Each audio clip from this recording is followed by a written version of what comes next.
Alô, você, telespectador da TV Mar Canal 25, mais uma vez, um grande abraço, muito obrigado pelo carinho, pela audiência. Está no ar mais um programa Segurança em Foco, nesta sexta-feira, dia 8 de setembro de 2017. Estamos aí nesse meio termo depois de um feriado nacional, depois do feriado de 7 de setembro, dia da independência, mas vamos seguir na programação da TV Mar Canal 25 com os principais assuntos voltados para o âmbito de interesse social, da segurança pública, com a presença dos nossos integrantes. Hoje, a ausência do Geraldo Magela, o historiador e com amplo olhar social, mas a presença do Flávio Saraiva, que é ex-delegado e que também traz aqui seu amplo olhar no aspecto da segurança pública no decorrer do programa.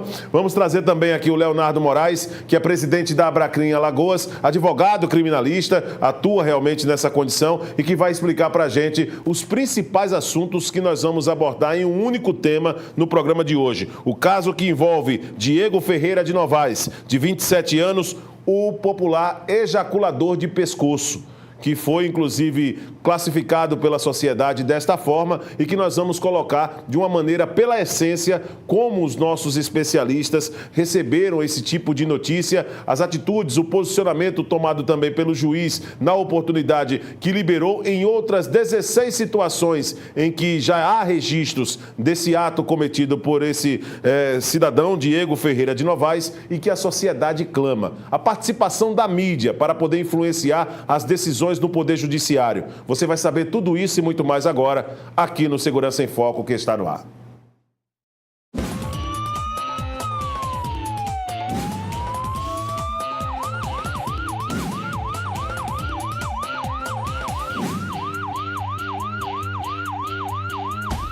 Mais uma vez, um abraço para você ao vivo pelo portal Gazeta Web na manhã de hoje. Vamos trazer as notícias também pelas nossas redes sociais, Twitter, Instagram, Facebook, YouTube. Você acompanha a programação da TV Mar Canal 25 e o programa Segurança em Foco. Quero cumprimentar também o delegado aposentado Flávio Saraiva, um dos nossos integrantes aqui também, sempre trazendo esse olhar a respeito da segurança pública que acaba sendo também muito voltado para as situações de necessidades da nossa sociedade. E o Leonardo Moraes, que é o nosso também integrante. Hoje, Geraldo Magela vai levar falta na nossa caderneta, mas tudo tranquilo, tudo na paz, certinho.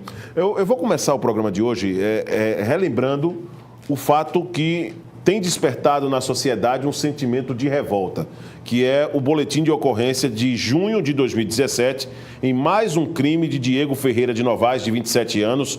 O homem ejaculou em uma mulher no ônibus na Avenida Paulista. O delegado afirmou que não irá parar. O abusador foi preso 3 vezes em flagrante em estupro com a ocorrência da última terça-feira e tem 12 boletins de ocorrências, nesse caso, durante esse período que foi publicada essa matéria. Hoje já soma 17 crimes sexuais no estado de São Paulo. E ao menos 3 são da mesma delegacia.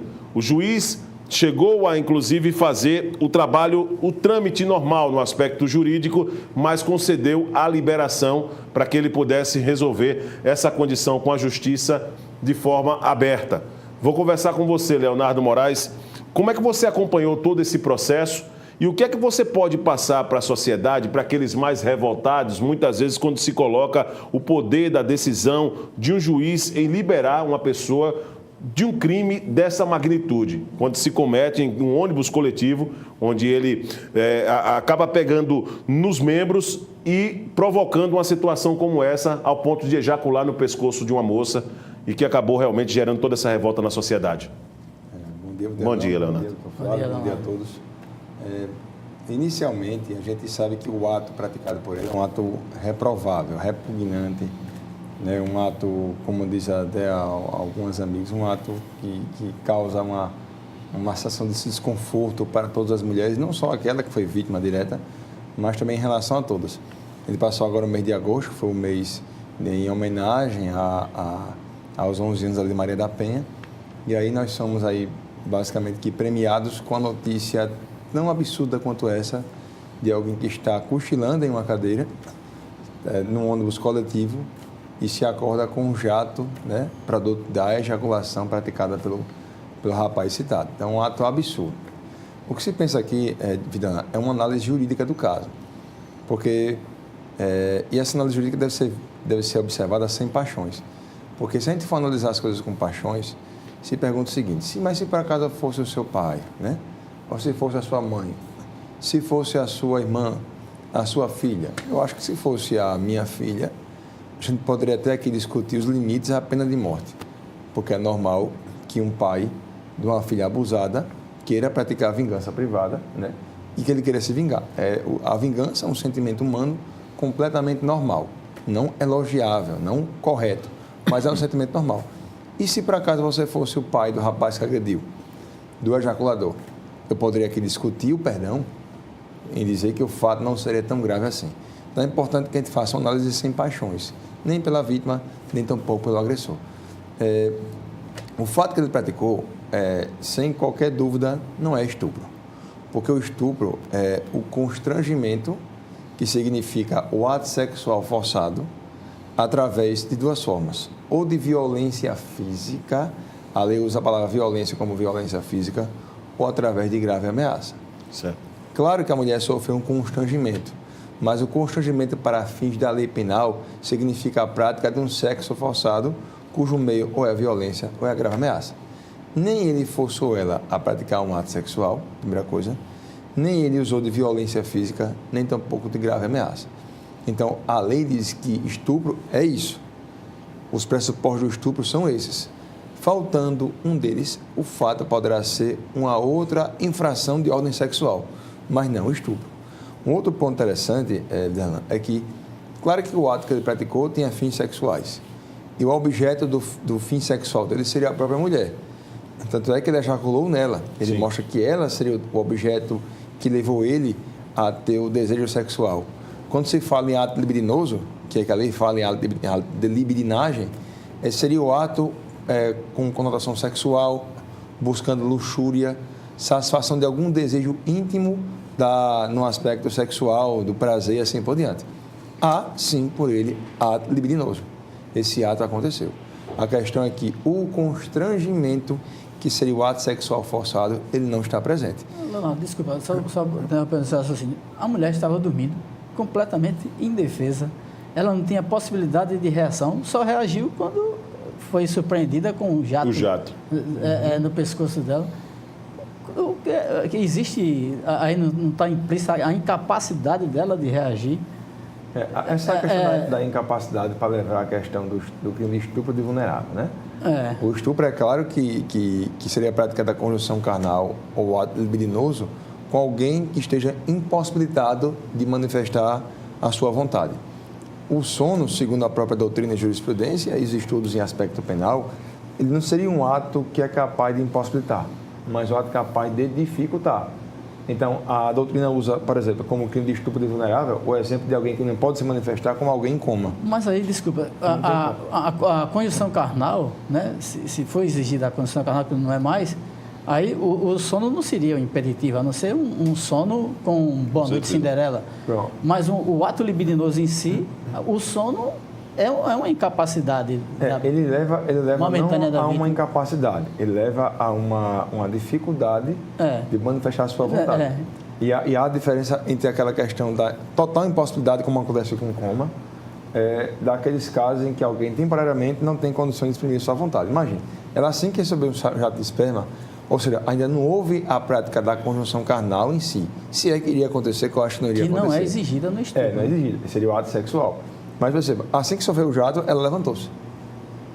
E ela poderia até partir para cima dele. Sim. Mas percebam que a ação dela não foi uma ação feita para impedir que ele praticasse um ato.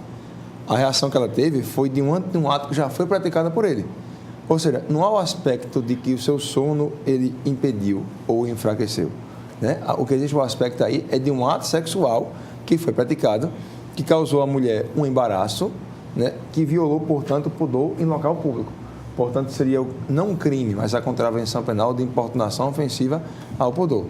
Se encaixaria também nessa condição, o fato que nós estamos colocando aqui em discussão é também da participação do sono nesse sentido, mas se ela tivesse distraída também e de repente recebesse o jato também, a leitura jurídica seria a mesma que está sendo executada hoje, Leonardo, também? Seria a mesma. Se tivesse distraída, de repente veio aqui o jato, você muitas vezes não percebe. Seria a mesma. Digamos que o sono ele é um fator que dificulta um pouco mais do que a distração. Sim. Né?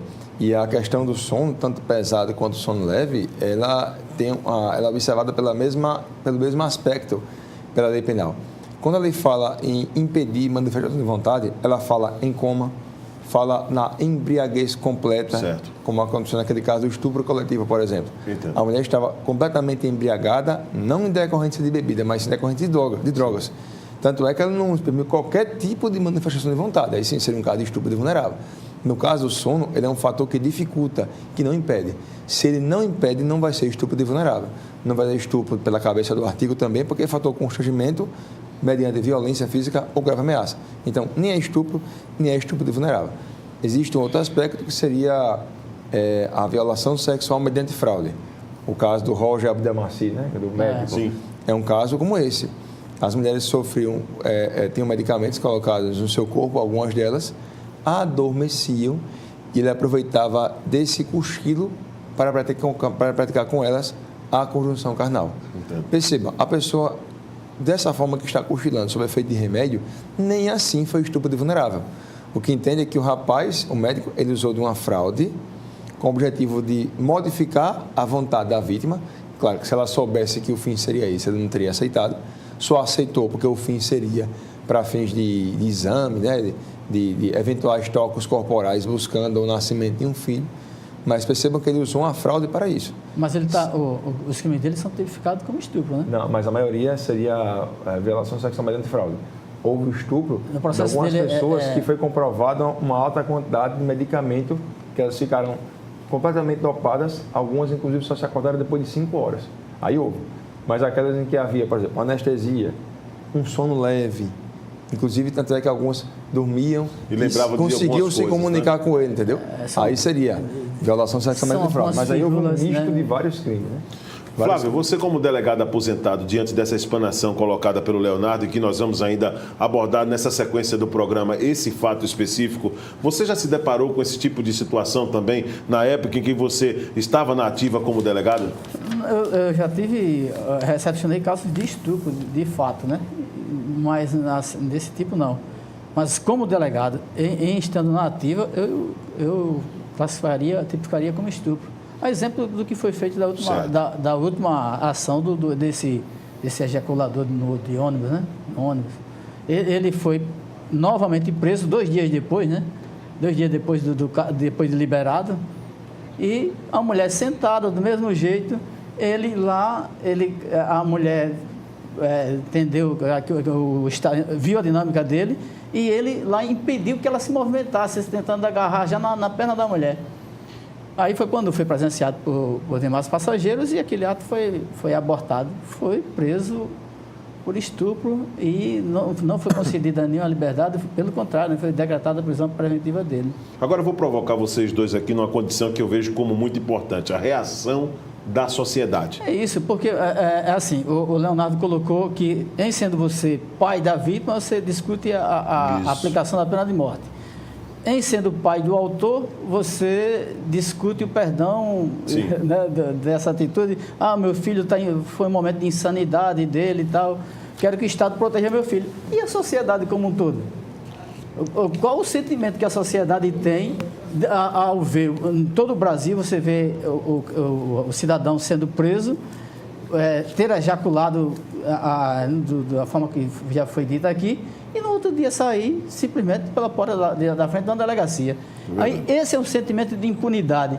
Aí uma procuradora que colocou bem, que disse que esse crime dele, que aí não foi nem crime, foi contravenção, né, segundo o entendimento do juiz, essa conduta, ela poderia ser tipificada de outra forma, do artigo 215, né, Leonardo? Seria a violação sexual mediante fraude. Poderia ter sido feito isso. Agora, o que resta para a população é um sentimento de impunidade terrível, né? E assim, um dia teve esse entendimento que gerou a impunidade. 2 dias depois, esse cidadão foi novamente preso, né? Foi tipificado como estupro e está lá.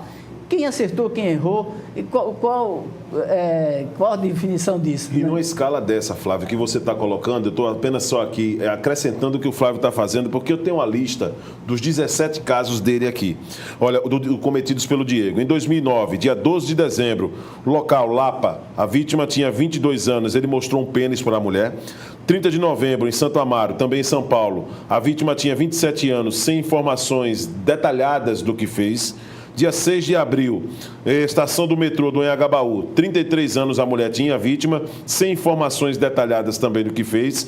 No dia 11 de fevereiro de 2011, na rua Floriano Peixoto, na Sé, vítima tinha 22 anos também, sem informações detalhadas do que fez. Dia 17 de outubro, em Santa Amaro, a vítima tinha 27 anos, ele mostrou o pênis à mulher. Em 2012, 1º de agosto, Americanópolis, vítima tinha 23 anos, sem informações detalhadas do que fez. 2013, 2 de fevereiro, Avenida Washington Luiz, a vítima tinha 47 anos. Ele esfregou o pênis no braço da mulher. 2014, 25 de novembro, Cidade Ademar, vítima tinha 21 anos, quis tocar os seios e ejaculou no ombro de uma mulher. 31 de outubro, Avenida Brigadeiro Luiz Antônio, vítima não teve idade informada, esfregou o pênis em passageira não identificada. No dia 21 de novembro, no metrô, 17 anos a vítima tinha, esfregou o pênis na adolescente. Dia 2016, 28 de novembro, Avenida Paulista, a idade também da vítima não foi informada, se masturbou próximo à mulher. 19 de fevereiro, local Avenida Paulista, a vítima tinha 22 anos, esfregou o pênis na mão da mulher. Dia 2 de março, Avenida Paulista, vítima tinha 24 anos, esfregou o pênis no braço da mulher. Dia 1º de maio também, na Alameda Santos, a vítima tinha 23 anos, esfregou o pênis na mão dela. Dia 12 de junho, Avenida Paulista, a vítima tinha 20 anos, encostou o pênis no ombro da mulher. E os dois últimos casos, 29 de agosto, também na Avenida Paulista, 23 anos, ejaculou em uma mulher e em 2 de setembro esfregou o pênis no ombro da mulher e tentou impedi-la de fugir usando a perna. A vítima tinha entre 30 e 40 anos, ou seja, parece mais uma lista de vestibular, a lista desse rapaz. Leonardo, trocando em miúdos, você como um agente do direito, assim como o Dr. Flávio Saraiva, como explicar para a sociedade, diante de uma lista como essa, o porquê desse cidadão ainda estar solto, ainda não pagar realmente a coisa como manda a lei e ir por trás das grades, ou como a sociedade pensa que manda a lei? De todos esses fatos, né, que são fatos graves, injustificáveis, reprováveis, como eu disse no começo, todos aí que eu observei atentamente, todos se enquadram como contravenção penal por uma importunação ofensiva ao pudor. Nem é estupro, nem é estupro de vulnerável, nem é violação sexual mediante fraude. Todos são importunação ofensiva ao pudor. Claro, a lei penal, ela proíbe a prisão preventiva quem é pego por contravenção penal. Sim. Tanto é que essa contravenção penal, ela tem como pena nenhuma pena privativa de liberdade. A pena aplicada a ela é somente a pena de multa. Entendi. E como contravenção penal, será possível que aconteça a transação penal. E por mais que se fale, mas a lei é falha. Claro, o legislador, ele pode ser o mais sagaz possível, ele não vai conseguir prever todos os fatos sexuais, antissociais que venham a acontecer. Creio que nesse caso poderia ser criado até um crime intermediário. Ou seja, a lei deveria descrever um crime intermediário que ficasse entre o estupro e entre a contravenção penal. Mas hoje, felizmente, né, ou infelizmente, existe uma falha nesse caso, que é enquadrar o fato como um constrangimento, uma importunação que ofendeu ao pudor e que foi praticada em local acessível ao público, que é o ônibus, o ônibus normal, sim, o ônibus coletivo, né? Então, é a análise que se faz hoje, mas sabendo o seguinte, que a decisão do juiz foi uma decisão correta, foi correta. O juiz, ele não aplica o que ele quer. O juiz não julga de acordo com a sua vontade particular. Claro que qualquer pessoa ficaria indignada com isso, sim, mas a opção do juiz é a única que ele tem a aplicar a lei. E a lei diz que para esse tipo de infração penal, essa que nós estamos comentando, não se admite a prisão preventiva. Ele fez isso. Hoje parece que ele praticou um fato, não sei qual foi o fato que ele praticou após a sua saída, 2 dias depois. Se foi o mesmo, houve prisão preventiva. Mais uma vez, a prisão vai ser legal. É aquela questão, mas o histórico dele? Mas ali veda peremptoriamente. A gente não pode chegar através de uma interpretação, querer empurrar a goela abaixo aquilo que a legislação ela proíbe expressamente. Creio que a criação de um tipo penal intermediário por nossos legisladores seria a melhor opção, deixando claro que a pressão deve ser exercida contra o legislador e não contra o juiz, que só tem a função de aplicar a lei.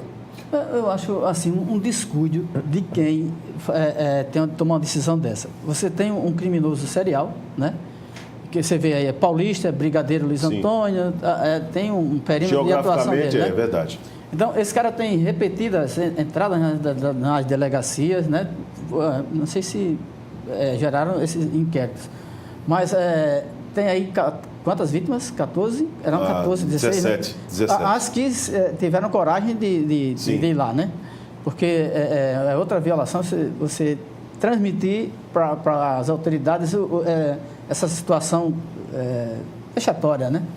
Então, esse cidadão, ele sai pela porta da frente da delegacia, você tem já uma massa indignada com o ato dele, e se essa massa indignada com o sentimento de impunidade, quiser fazer a vingança Justiça privada, com as próprias né? mãos. Então, eu acho isso uma falta de cuidado para quem libera um cidadão desse. Porque se está assim, clara a não totalidade da sanidade mental de um homem desse, ele poderia sair dali e ser encaminhado para um exame de sanidade mental e daí outras medidas para ele. Porque o juiz, ao decidir isso, decidiu também assumir o risco da vida dele, né? Da vida do estuprador. Assumiu o ônus, Mas é o seguinte, essa questão da gente chegar e liberar, muitas vezes pensando no cara, ou prender, já teve casos em que eu acompanhei em que disse assim, não, a gente manteve preso pelo risco à sua integridade física. Sim. Tá bom, então pergunta a mim se eu quero ficar preso ou não. Esse é o primeiro caminho, né? E o que eu digo é o seguinte, eu falo, essa questão é o seguinte, como é que eu vou conseguir liberar? Não tem essa questão de conseguir ou não. Eu, sinceramente, como juiz, me sentiria realmente muito desconfortável em liberar um cara desse. Me sentiria. Ao mesmo tempo, eu sei que é a minha função. Porque por acaso você tem a lei que te responde. Se por acaso eu não conseguir, eu não tiver a capacidade de separar o meu lado pessoal do meu lado funcional, é uma constatação de que eu não tenho preparação para ser juiz. Mas não é uma coisa pacificada, Leonardo. Mas esse entendimento de que é contravenção e de que é crime de estupro. Até aquelas que são as mais feministas, e alguns que eu acompanhei em redes sociais, modificaram a posição. E disseram, realmente, a importunação ofensiva ao pudor é um absurdo que o legislador traga uma punição tão branda que é uma multa, né, para um fato que é tão bárbaro. Como eu disse, o fato é um absurdo. Se fosse com a minha esposa ou com a minha filha, eu não sei o que eu faria. Se fosse com a nossa, a gente estaria aqui indignado, como de fato. Onde entra a paixão, né? A questão é isso. A questão é a diferença entre o funcional e a nossa vontade.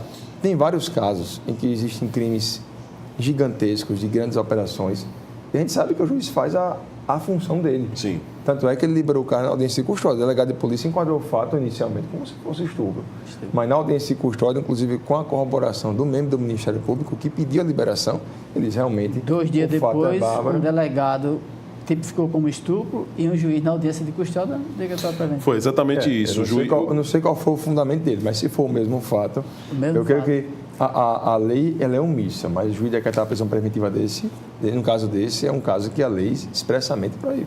O juiz José Eugênio do Amaral Souza Neto, que mandou soltar o ajudante de serviços gerais Diego Ferreira de Novaes, de 27 anos, que ejaculou em uma mulher no ônibus de São Paulo. Na decisão, o magistrado afirmou que não viu possibilidade de enquadrá-lo por estupro por não ter havido constrangimento, tampouco violência ou grave ameaça no caso.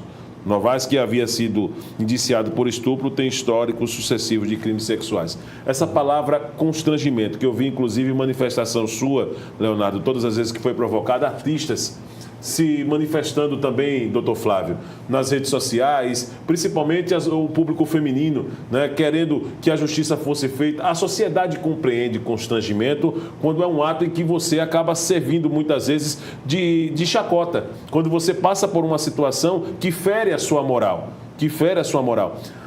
O entendimento, a compreensão jurídica é diferente para essa denominação constrangimento, porque quando o juiz determina de que não houve constrangimento em um fato como esse, a sociedade compreendeu de uma maneira totalmente diferente a coisa. Quando se fala em constrangimento no sentido vulgar, significa um fato, um fato moralmente reprovável, um embaraço, um grandioso desconforto. Constrangimento em sentido vulgar aconteceu. Eu digo vulgar no sentido popular. Sim. Aconteceu. Claro que a pessoa fica constrangida. Se por acaso um colega estiver aqui andando, uma mulher, e passar uma grande ventania que levantar a sua saia e todos os homens estiverem perto observarem, naquele caso também é um constrangimento. Claro que, mesmo que alguém venha soprar, também causa um constrangimento. Acontece que, para fins de estupro, constranger é praticado mediante violência física ou grave ameaça. Constranger é você obrigar alguém a fazer alguma coisa contra a sua vontade. Nesse caso, não aconteceu. E, infelizmente, não há um tipo penal que venha descrever esse fato como crime, mas somente como contravenção penal.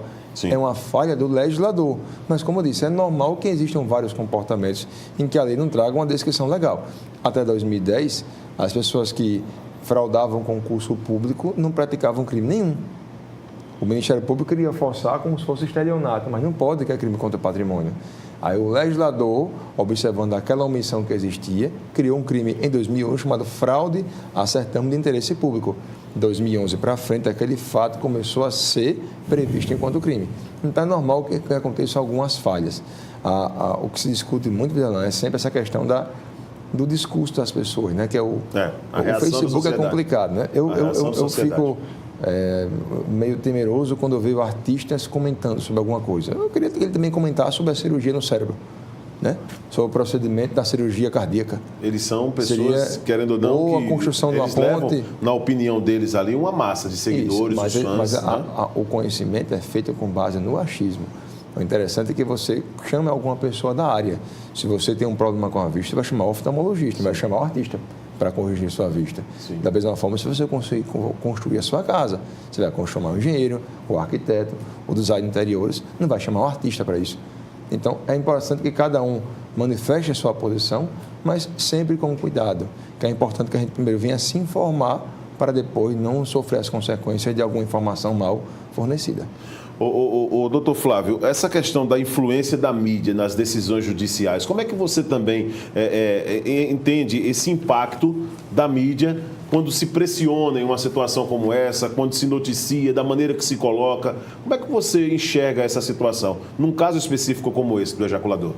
Eu acho importantíssimo o papel da mídia na democracia, né? Pela plenitude da democracia, por estar cobrando esse tipo de solução. Muita gente que é atingida, né, por uma repercussão midiática deve estar dizendo exatamente o contrário, mas é um caso pontual ou outro. Mas o papel da mídia é muito importante. É tanto que esse estuprador, o Diego Novaes, já teve a condenação dele agora, essa semana. 2 anos de prisão, se não me engano. Acelerou o processo, né, doutor Flávio? Já acelerou. Isso deve ser aqui. A repercussão que teve o caso dele. Mas não deveria ser sempre, não, esse interesse da mídia com alguns casos, alguns não, mas com boa parte dos casos, porque casos como esse, eu tenho certeza absoluta, doutor Flávio, que acontecem todos os dias no Brasil. Agora, assim, como diz assim, o processo não tem capa, né Leonardo? Mas, infelizmente, infelizmente ou felizmente, a mídia bota uma capa no processo. Eu acho importante. Você se coloque no lugar da autoridade em que eu já estive nesse outro lado, como delegado sendo cobrado todo dia por uma solução de um homicídio, de um sequestro, né? Principalmente sequestro. Você imagina a cobrança de um sequestro. E você é pautado todo dia, e você naturalmente, aquela pauta passa a ser sua também, passa a ser uma prioridade. É natural, eu acho importante. Agora, lógico, né, que alguns são pautados pela mídia, e assim, só são pautados pela mídia. Parece que vão ver o que interessa a mídia e começa a trabalhar. E eu acho isso é complicado, né? Você não pode ser, assim, a sua vontade depender de uma cobrança mediática. Você tem o seu dever funcional. Com certeza. Mas também dar resposta rápida na medida da proporção da repercussão que o caso investigado tem, eu acho que não deve também. E essa tipificação do estupro, Leonardo, o que é que você tem a dizer também, até em cima desse assunto também, da participação da mídia, né, ou da celeridade nesses processos, quando há um interesse da mídia, muitas vezes provocando até uma reação na sociedade que gera, no final das contas, uma celeridade no processo? A questão do estupro, a gente já falamos em alguns momentos agora, né, que, só para deixar bem claro pela última vez, que o constrangimento é o ato sexual forçado, o que de fato não aconteceu. A gente sabe que o dever da mídia é o dever de informar, um dever nobre. A gente só consegue controlar os atos judiciais, do Poder Executivo, do Legislativo, né, do delegado, do promotor, né, e através da mídia. Ela é indispensável. Com a mídia nós ficamos informados sobre questões de saúde, né, sobre questões de grandes catástrofes, como estão agora acontecendo no Caribe. Né? E é indispensável a gente ter informado, a educação, cultura, tudo é importante. A questão é que eu vejo em alguns momentos a mídia ela tendo uma participação, às vezes por provocação de autoridades públicas, geralmente que atuam na persecução penal, que é a perseguição do crime, usando a mídia como forma de pressionar o Poder Judiciário a tomar decisão em lado A ou lado B. O populismo penal, né? Que é demais. Tá demais. Eu digo isso porque isso tem um viés... Um operador, um juiz, por exemplo, que é o homem que tem hoje a condição de determinar punições. Você entende que ele pode ser pressionado diante de um apelo como esse da mídia, tendo, por exemplo, uma Rede Globo de televisão, que é a maior emissora do país? Muito pressionado. Ele se sente pressionado. Flávio até já falou aqui que tem casos em que a mídia é usada para prender alguém da autoridade, como tem casos que a mídia é usada também como forma de pressionar a própria autoridade. E você se sente contra a parede. Você é levado às costas, você não sabe o que fazer, não. Porque a exposição ela é muito grande e você restabelecer essa imagem e que o delegado, o juiz, ele tomou a decisão correta é muito difícil. Até isso aí o estrago acontece. Por isso que é bom sempre... nome das mídias sociais, né? Demais. O tribunal do Facebook, né? Espalha o discurso do ódio. No Facebook todos somos profundos cientistas. Conhecemos da antropologia, a sociologia, a medicina, né? Das grandes ciências filosóficas, sobretudo em relação ao direito penal. O direito penal ele é comentado em qualquer mesa de bar. E cada 57 mesas de bar, se estiverem no bar específico, daquelas 57, 100 comentam sobre o direito penal. Todo mundo comenta. Agora é importante que você estabeleça o seguinte: qual a minha função no mundo? Qual a minha função enquanto procurador da República, promotor de justiça, enquanto juiz, como delegado de polícia? É importante ter essa consciência, porque é o seguinte: o chefe da Operação Lava Jato, eles têm usado muito a mídia como forma de pressionar o governo para a aprovação de certos projetos. Aquelas medidas de combate à corrupção do Ministério Público Federal, que diz que é um projeto popular, não é popular, o projeto é feito pelo Ministério Público, porque 98% das pessoas que assinaram sequer leram. E aqueles que leram, muitos não tiveram conhecimento acerca daquelas propostas. Então, foram usadas aí as redes sociais como forma de pressionar a população, a pressionar o Congresso à aprovação da lei. Há pouco tempo atrás, o procurador, que é o Carlos Fernando, ele foi à mídia social, para as redes sociais, lançando um link lá de 1 minuto e meio, pressionando a população para pressionar o Congresso Nacional para aprovar ou para não aprovar o voto distrital. Ou seja, ele fez através desse link uma convocação, pedindo para que a sociedade fosse... Isso, ele está usando órgão para fins políticos, não pode. Claro que todo órgão político ele tem relação entre si, mas ele não pode usar o órgão para a política partidária como está sendo usado agora. Então, isso é muito perigoso.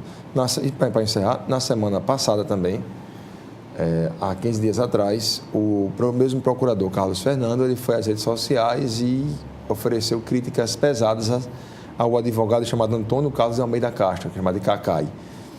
Porque ele fez críticas à Operação Lava Jato pelos excessos, eventuais excessos, dizendo o seguinte, que se por acaso o excesso é punível enquanto crime, era possível até se falar em prisão do juiz Sérgio Moro. Ele chegou e disse... uma absurda declaração do advogado, que se intitulou como melhor advogado do Brasil e colocou, para essa palavra que ele tomou, só cabe uma resposta: toma vergonha na cara. Isso não é papel de um procurador da República. A própria lei orgânica do Ministério Público, ela proíbe que seja feita posições políticas. Um juiz não pode comentar sobre o fato de outro juiz e não pode falar sobre política partidária. Não pode fazer isso. Mas hoje, a mídia, essa intenção de publicizar tudo que faz, ela toma algumas proporções e, como foi o caso agora do juiz de direito que liberou o ejaculador, conhecido como ejaculador. Dr. José Eugênio do Amaral. A pressão da mídia vem em cima do juiz simplesmente porque cumpriu a lei. Isso é muito perigoso. Fotos circulando, inclusive, viu, doutor Flávio, pelo WhatsApp do juiz, dizendo que foi esse aí que soltou, entendeu? Foi esse aí que liberou. Aqui, né? Tem fotos também, né, Leonardo? Do juiz, apontando como se ele passasse a ser o culpado aos olhos da sociedade, né, por não ter punido, porque a maioria... pela impunidade, né? A maioria. Esse linchamento que é perigoso, né? E é um linchamento, como você bem colocou aqui fora do ar, Flávio, que eu acho muito pertinente nós colocarmos agora. É um linchamento que não é pelo fato de ser apenas o juiz. É um linchamento que pode acontecer comigo, com você, com o próprio Leonardo. Perfeito. Esse linchamento hoje nas redes sociais. E isso é um processo muito perigoso, né, Flávio? Esse é o problema das mídias sociais, né? A gente aproveita muito dos recursos das mídias. Eu acho que isso é fabuloso. Eu acho que mudou até o comportamento humano. Agora, esse linchamento aí, que é assim, um efeito adverso, um efeito colateral da mídia, é uma coisa que precisa ser disciplinada, né? Agora, como se disciplinar isso... tem aqui até só uma imagem, doutor, que aqui diz assim, compartilhem, porque misteriosamente estão deletando essa publicação. O juiz que entende que a moça abusada no ônibus não foi constrangida se chama Dr. José Eugênio Amaral Souza Neto. E esta é a sua respeitável estampa. Deixa eu pegar aqui rapidinho, Leonardo, pedir para que o Márcio feche aqui nas minhas mãos, aqui, por gentileza, para que a gente possa mostrar essa condição aqui que o Leonardo está trazendo aqui no Segurança em Foco. Só licença, viu, Leonardo? Aqui estou só ampliando, né, para que a gente possa dar uma ideia de compreensão para o nosso telespectador, né, do que é feito nesse trabalho. Olha aí a foto do juiz e aqui com toda a expressão que o Leonardo acabou de citar, né? Jovem, inclusive, né, o juiz, né, bem jovem, por sinal, né? Rápido, porque essa foto pode ser excluída, né, a qualquer momento, essa postagem. Corram para revelar a imagem dele. Você percebe que ela falou aqui na palavra constrangimento, deixando bem claro que ela confunde a palavra constrangimento no sentido de importunação, né, de fato moralmente reprovável, com constrangimento para fins penais. Isso é o que dá o tribunal das redes sociais. Se acontece alguma coisa hoje, um crime, uma prisão, todo mundo toma conhecimento. Sim. Hoje houve a prisão de um ex-ministro de Estado. Sim. Eu já me acordei com a notícia, sabendo que a Polícia Federal prendeu o rapaz às 5h40 da manhã. Por qual motivo? A foto do carro da Polícia Federal que foi levado, tudo espalhado através de aplicativos, e a imprensa ela cumpre o seu papel. Verdade. A questão todinha é quando você usa a imprensa como forma de destruição da pessoa que é acusado, ou então como forma de pressionar a autoridade pública que vai deixar de ser um juiz e vai começar a julgar para satisfazer o tribunal popular, né, o clamor popular, e infelizmente abandonando o seu papel de ser imparcial. Né? Eu vou botar o Leonardo e o Flávio na parede aqui no finalzinho do programa com a seguinte pergunta: se você fosse o juiz, você colocaria em punição Diego Ferreira de Novaes, de 27 anos, ou deixaria ele solto, como vem acontecendo agora? Ou como aconteceu nos últimos dias? Bom, se eu fosse juiz, eu sei que eu sou uma criação do Estado, feita para, num caso concreto, sem qualquer interesse entre punir ou absolver, eu aplicaria a lei. Se a lei diz que esse caso é de importunação ofensiva ao pudor, que é uma contravenção penal, e a lei proíbe a prisão preventiva, eu aplicaria a lei. Mesmo com todo o apelo de uma sociedade? Isso. Porque eu demonstraria de que eu entendo que a minha posição pessoal de ser um fato grave, de achar realmente que ele precisa ser preso, ela é inferior à minha posição funcional. Eu consigo separar as coisas. A minha vontade particular, o meu desejo de vingança com a minha função enquanto juiz. Muito bem. Esse foi o Leonardo Moraes, né, presidente da Abracrim Alagoas, dando o posicionamento dele a respeito desse assunto. Agora eu vou perguntar para o delegado aposentado, Dr. Flávio Saraiva. Dr. Flávio, na condição de juiz, você puniria o Diego, você tiraria ele de circulação, que é uma linguagem policial, né, bastante utilizada? Eu, como delegado, tipificaria como estupro. Como advogado que sou, teria dificuldade para defender esse cidadão. E como juiz, manteria o entendimento do delegado. Estupro. Eu confesso a mesma coisa, que é só para complementar, doutor Flávio, a gente, nessa função do doutor Flávio em delegado e agora como advogado, não são todos os casos que a gente tem aquela capacidade de pegar, não. Eu conto nos dedos os casos em que eu não aceitei, ou de crimes graves e que levaram a grande repercussão social. Você pegaria um caso desse, Leonardo? Você pegaria? Possivelmente não. Possivelmente então, não. Possivelmente não. Porque eu tenho esposa, né? Não tenho filha. Tenho um filho, mas tenho mãe. E aí a gente tem há um certo limite, né? Mas qualquer pessoa que pegue um caso desse, eu nunca iria criticar. Ninguém é uma máquina, é o direito de defesa. É o direito de defesa, né, todos têm direito a ter uma defesa. Tanto é que ele vai ter defensor público que vai cumprir a sua função. Nessas horas, mas né, é que nós entendemos que nós somos seres humanos, né? Porque existe um limite também para manter o equilíbrio, para não se deixar contaminar pela paixão. Então, no momento em que você entrasse num caso desse, né? E uma pergunta: qual foi o ganho obtido com a decisão do juiz? O primeiro juiz que liberou o cidadão? Houve uma análise dessa questão do aspecto ético do advogado, né? A ética do advogado está em cumprir a lei, está em defender o seu cliente. Ao contrário, o advogado é antiético quando ele age contra o seu cliente.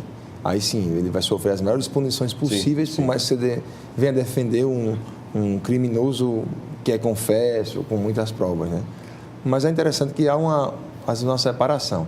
Teve um caso aqui, há algum tempo atrás, de que houve a morte de alguém muito conhecido aqui na capital. Super conhecido aqui na capital. E esse rapaz que praticou esse fato, a família entrou em contato com a gente. E eu fui saber que fato se tratava. Eu não era amigo da vítima, mas conhecia. Só cumprimentava. Mas a repercussão do fato ia ser muito complicada, né? Porque eu gosto de passear com a minha esposa, gosto de frequentar barzinhos, muito pouco, mas vou de vez em quando a restaurantes. E não me sentiria bem de chegar no lugar para dizer, olha, o advogado do rapaz. Então, foi um dos casos em que eu neguei por esse motivo, né? Mas por um critério meu subjetivo. Um colega que assumiu esse caso, não tem problema. Observe o teor desse depoimento que o Leonardo está dando para ver o que é a dificuldade também de quem tem hoje essa responsabilidade, né? Não é, Flávio? De defender as pessoas, de ter um conhecimento aprofundado da lei, de ser um agente do direito. Quer dizer, o cara pensa logo de lado na família, da privacidade, que muitas vezes fica ferida numa condição como essa. Olha, eu quero agradecer, viu, mais uma vez a participação do Leonardo, do Flávio Saraiva. Até semana que vem, né? Quer deixar alguma consideração, Leonardo, a respeito desse assunto, para a gente fechar? Quer colocar mais alguma coisa? Não, que todos tá tudo pensem tranquilo? Aqui naquilo que a gente falou, né? Secamos bem, né? Flávio? Esperar a volta do Magela na sexta-feira. Com certeza. Vai pagar o almoço. Pois é. Punição. Eu confesso que já estou ansioso para a próxima sexta-feira para ver qual vai ser o novo visual do Magela, porque a camisa dele na sexta-feira passada foi uma coisa maravilhosa. A camisa do nosso Magela, né? Foi maravilhosa. Chamou mais atenção do que esse blazer do meu amigo Leonardo, um blazer italiano, né? Com certeza. Bom, deixando as brincadeiras de lado, eu quero agradecer mais uma vez ao Flávio Saraiva, meu amigo Flávio, delegado aposentado, que participou conosco mais uma vez aqui no Segurança em Foco, integrante aqui, um dos nossos analistas ao lado do Leonardo Moraes e do Geraldo Magela. E na próxima sexta-feira nós vamos pedir mais uma vez para que você acompanhe mais um programa Segurança em Foco, a partir de 9h30 da manhã, de 9h30 até as 10h30, na programação da TV Mar Canal 25. Lembrando que esse programa será exibido também no decorrer da semana. Durante o fim de semana também você vai poder acompanhar os principais temas abordados nesta edição do Segurança em Foco. Um grande abraço para você e até a próxima sexta-feira.